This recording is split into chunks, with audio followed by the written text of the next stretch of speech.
Hey, Dusty Three Strings here. Y'all came back. Good to see you. Today we're going to talk about necks. Because you can't have a three-string cigar box guitar without a good neck. And while we're on that subject here, this is red oak. This is poplar. Now, you can get these things at the big box store. And they come readily available in cut sizes. Most of the time, you can get a blank like this in a 4-foot section. Now this is a little under 3 foot just because I've already sized it for my guitar. You can get these in single sticks, or you can get one of these critters right here that just keeps going on. Now this started off at 12 foot. I just cut out what I needed. Keep in mind, you gonna want that thing to be stupid straight.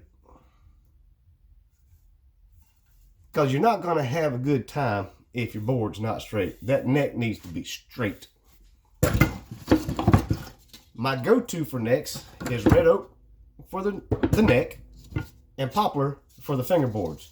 Now they have poplar the same size as the red oak, so any variation of these things, you can do a red oak neck and a poplar fretboard. You can do a poplar neck with a red oak fretboard, or you can do a red oak neck with a red oak fretboard, or a poplar neck with a poplar fretboard, or you just do it.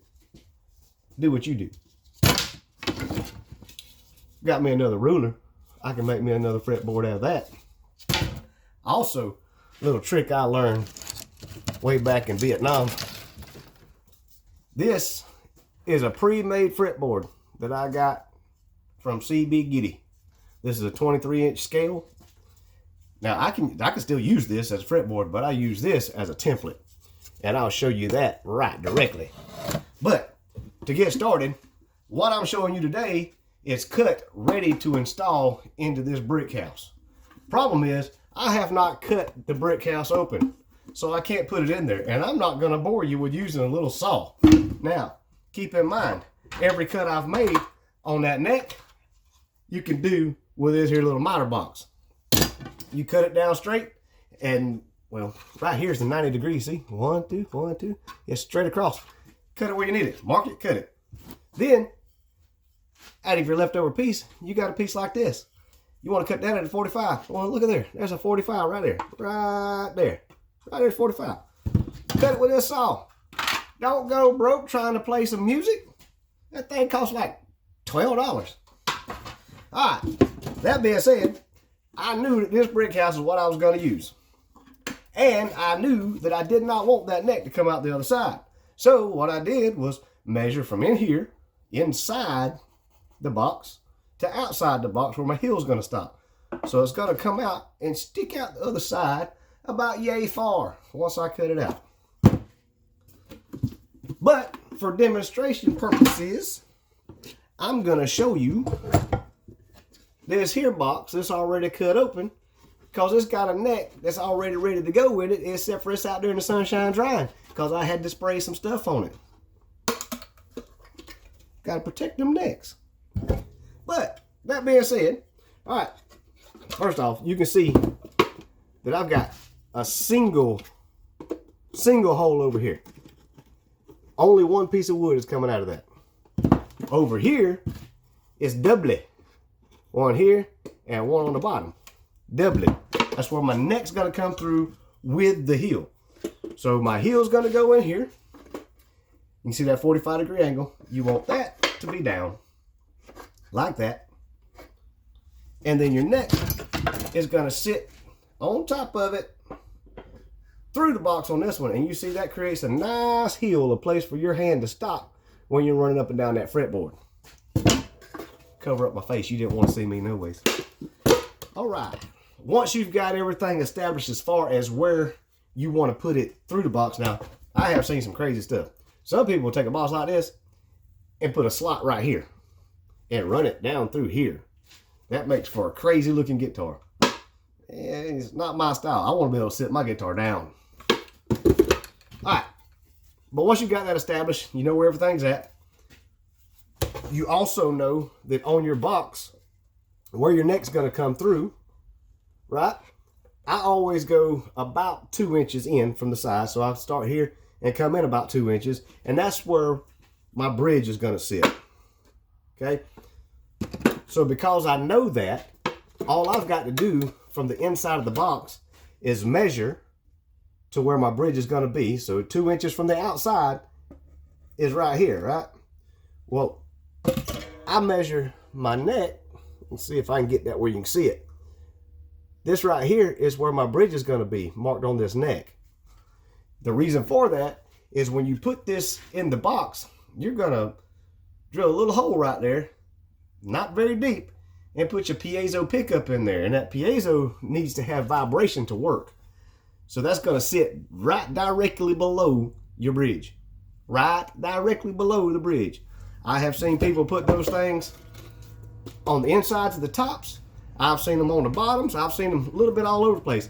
But they don't work well that way because they're not getting enough impact from the guitar itself. The vibration just can't get to it. So if you put it right directly below your bridge, you end up with a situation to where you have all this tension coming down on top of that, and there is a piezo pickup right directly below it. And it gets good sound. Oh boy. All right, so now I know where that's at. Then with my heel, because I've already established the size of my box, we'll go ahead and glue that critter together like that. All right, so the only thing left now is to cut away. Once you've glued that up, it's going to look like that. You're going to cut away the inside here. See, there's my mark where my bridge is, and right here, you can't see that mark. I can barely see it. But there's a mark right there telling me where the end of my box is. So I'm going to step that down a little bit, cut into it, just shallow that out just enough that it does not hit the top of my box. So if this is the top of my box, I want a gap between the top of my box and my neck. I want to be able to have a gap in there because the only thing I want touching is where my pickup's hitting and where my box lid is hitting. I want to support my box lid, but I also want to be directly under my pickup. Once you've got that measured out, and the way you measure that out is you take your neck and you put it in there. You've established that you want this thing to be a certain build. So you're going to stick that neck in there like that. And I typically, because of shipping and all other kind of stuff, not to mention I like the way they sound a little better, I use a 23-inch scale 9 times out of 10. Now I do 25 sometimes, but these boxes are tiny. If you've got a big box, by all means do a 25-inch scale. Or if that's just what you like, 25-inch scale is a typical 25 and a half is typical acoustic style. Most guitar players are used to that. But I like a little bit shorter scale for the simple fact that I can put this in a box and ship it somewhere, and it's not over the 3-foot mark that's going to cost you so much more. But I like the tone I get out of it. And I'm not putting near the stress on these boxes as winding those strings real tight across there and then watching this neck do all this bow and stuff. That's a long way to go with a whole lot of tension pulling back. All right, so back on point. I've got my neck through my box. I've already marked my 2-inch spot here where my bridge is going to go. Okay, so now I need to take my big yellow ruler. This is the one that don't get lost. My big yellow ruler, starting from the front. And I'm going to start at that 2-inch mark right there. You can see it like that. And keep in mind, this neck is not for this box. But I'm going to come down here to 23-inch mark and make me a mark. That's my scale length on this box. And it's going to look like that. That is a 23-inch mark. That is where my nut's going to sit across. That's just giving me a platform. Then you turn him over here and you're going to take out about 1/8 of an inch off the top because your tuners don't like that big old fat piece of wood. Ain't nothing pretty tuners. They pretty. See, big giddy. But once you get those in there, you'll end up with something similar to that. See how much room you got right there to wind those strings? That's what you need. You can't just let it ride, because if you've only got a really small place to wind those strings, they're going to start trying to wind over each other and they'll pop off. Or they won't wind at all. You put so much tension on these tuners, they won't turn. But once you got that established, you can cut that down. Then you have the headstock worked out. Once you have the headstock worked out, the piezo worked out, now you know where your box ends. Your box will end there. Your headstock starts right there. So you want to measure a fingerboard to go in there. This is a little bit long, but say this is a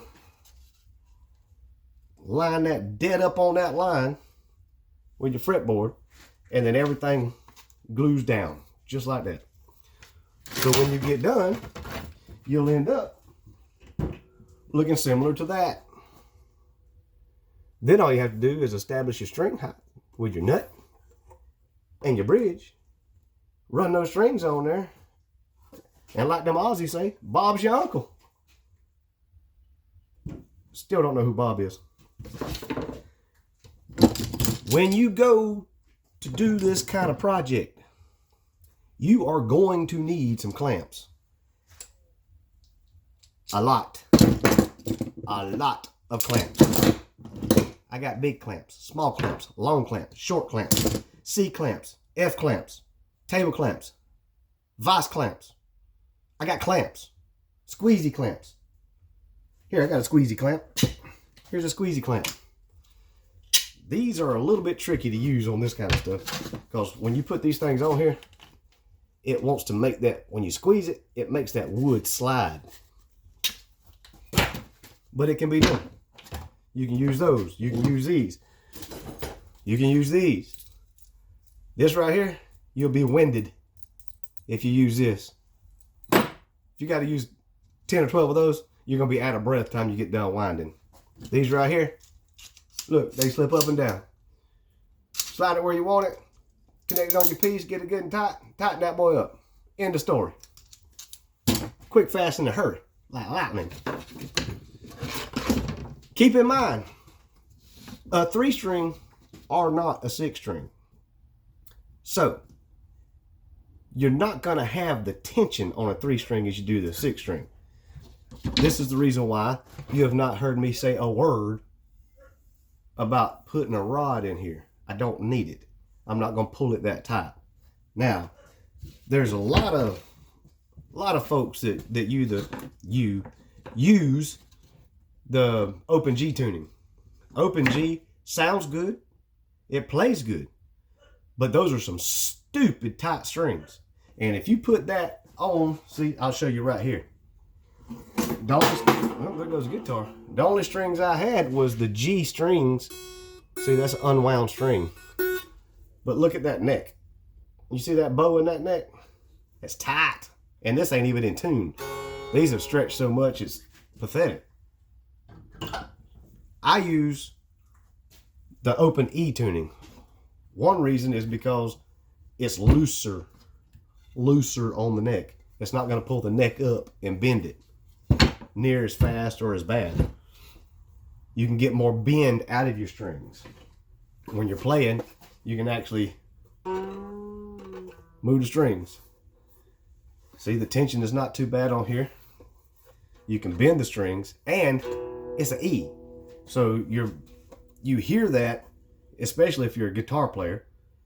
E is close nominally to what this is. Now, like I said, 3-string are not a 6-string, but you can move things around. Strings are looser.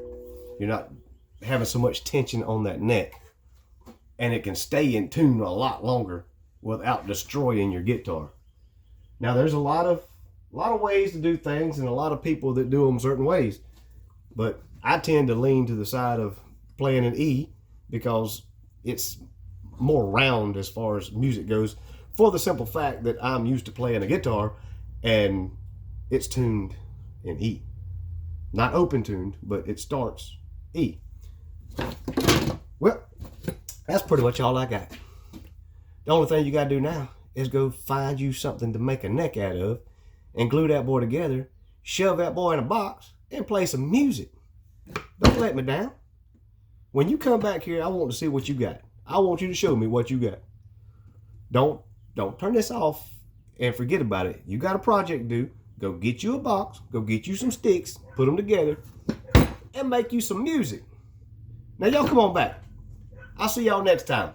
We'll have us a little 3-string therapy session. Bye.